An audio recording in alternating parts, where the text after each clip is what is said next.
This is a demonstration video for this Technics SL-D35 turntable. The turntable has been serviced, including cleaning of the speed switch with deoxit and fader lube, cleaning of the pitch adjustment wheel with deoxit and fader lube, cleaning of both the speed adjustment variable resistors underneath the table, adjustment of those VRs to get the speeds to match up pretty good when you're switching back and forth, relubrication of the start-stop mechanism, and I've installed a brand new stylus on this Audio Technica cartridge. So functionally, the turntable works perfect. But cosmetically, there are a few blemishes, so I'll just give us a kind of a fly around here so we can get a closer look.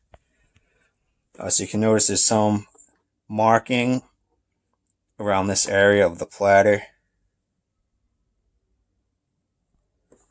Other than that, on the turntable itself, we're in pretty good shape. There used to be a light tower back here.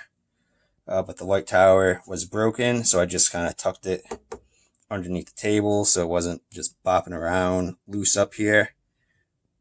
So I just use that as a 45 adapter holder right now.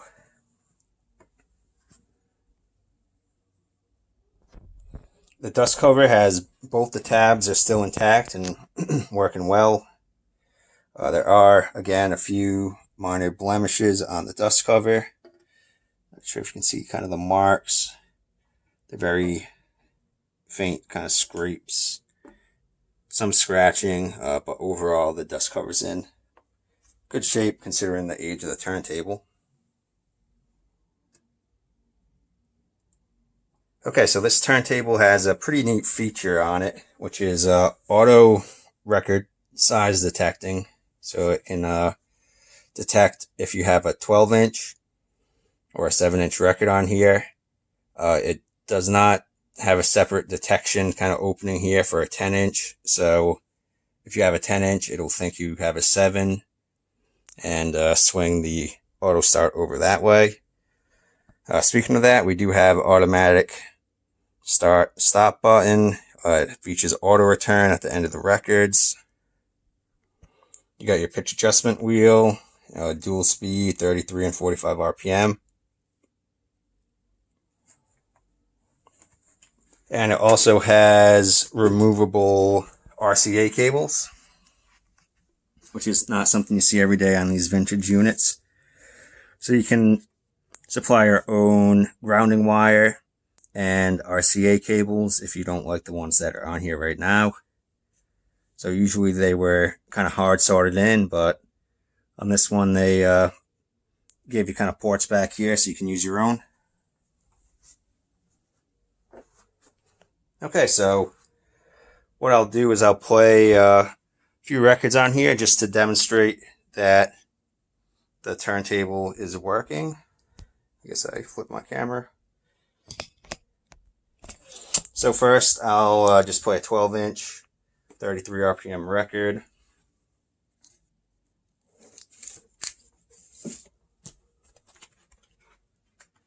I've got it hooked up to this little Sony receiver, which is also going to be up for sale.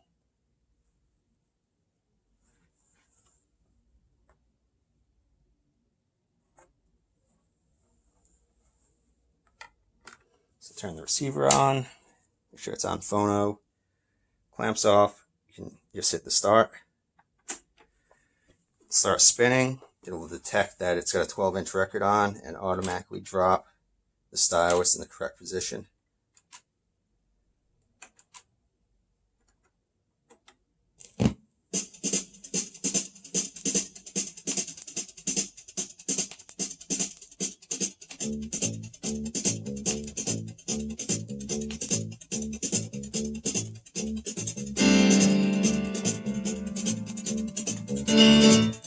Okay, I'll give us a close-up of that stroboscope.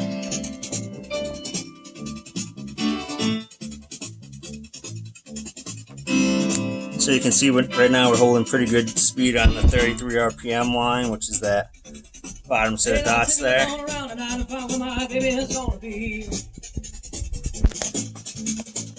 Lord, would you look out for her tonight, 'cause she is far across the sea.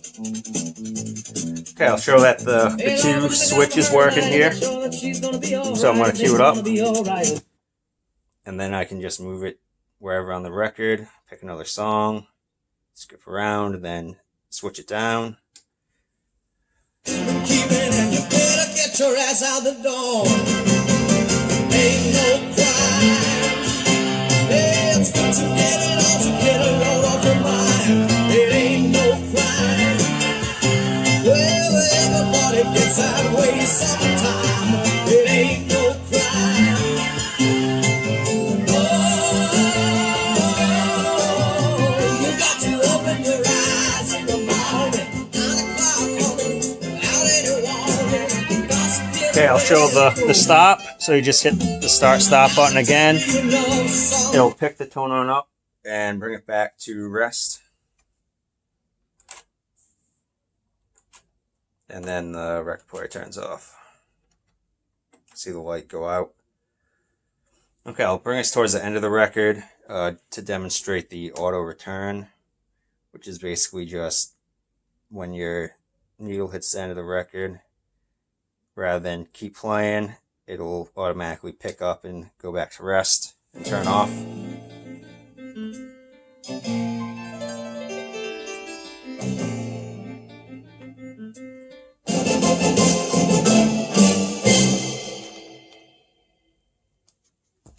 Okay, so I think we're at the end of that last song, so it's going to go to the center, pick up, and swing it back, and then just turn off.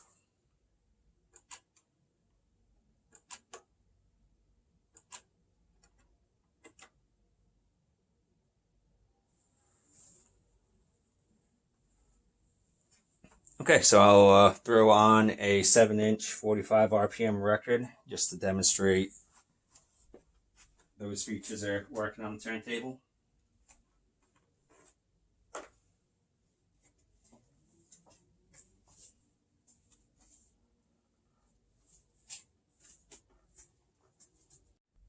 Okay, so I got my 7-inch record here, so I'm going to put that on, and I'll switch the speed to 45 RPM.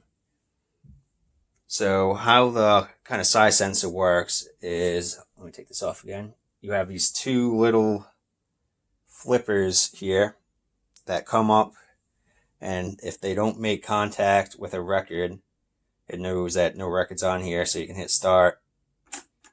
It'll start spinning. You'll hear the clicking of those flippers coming up. They're not feeling anything, so it's just going to turn the turntable back off. But when you have a record on here, it'll be able to tell what size. So a 12-inch, the flippers will contact on both. With the 7-inch, it only covers that inner one, so it knows it has a 7-inch record on there. So that's what that clicking noise you hear as it comes around is. Just those flippers trying to sense for the record.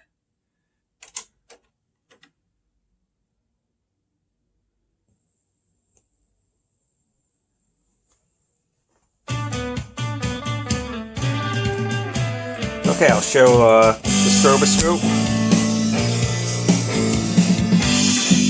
So you can see we're holding a good 45 RPM speed. I'm also going to demonstrate the pitch adjustment wheel. So as I adjust it up this way, the dots will start to move away from the camera. And then as I adjust towards negative, which is slowing it down, the dots will start moving towards the camera. And you'll hear the kind of the pitch of the music increase, and so let's adjust it up. So as you can see, the adjustment is pretty smooth. There's no jumps or anything, so I'm slowing it down. So now we're getting close to 45. And now we'll go slower. So as you can see, it's Got the gradual adjustment there. I'll bring us back to 45 RPM.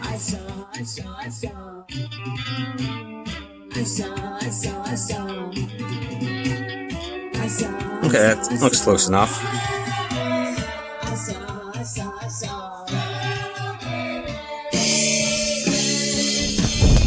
Okay, so I'll just let this song play out until the end to demonstrate the auto return.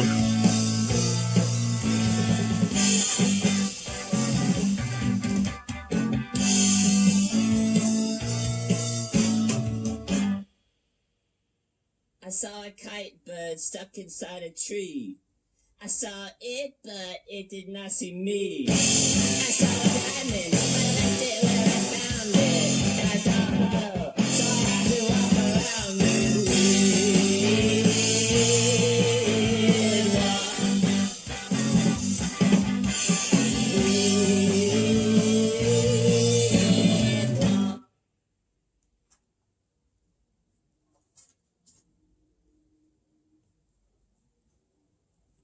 Okay, so it's going to hit the end of the record, pick up, return to rest, and then turn off.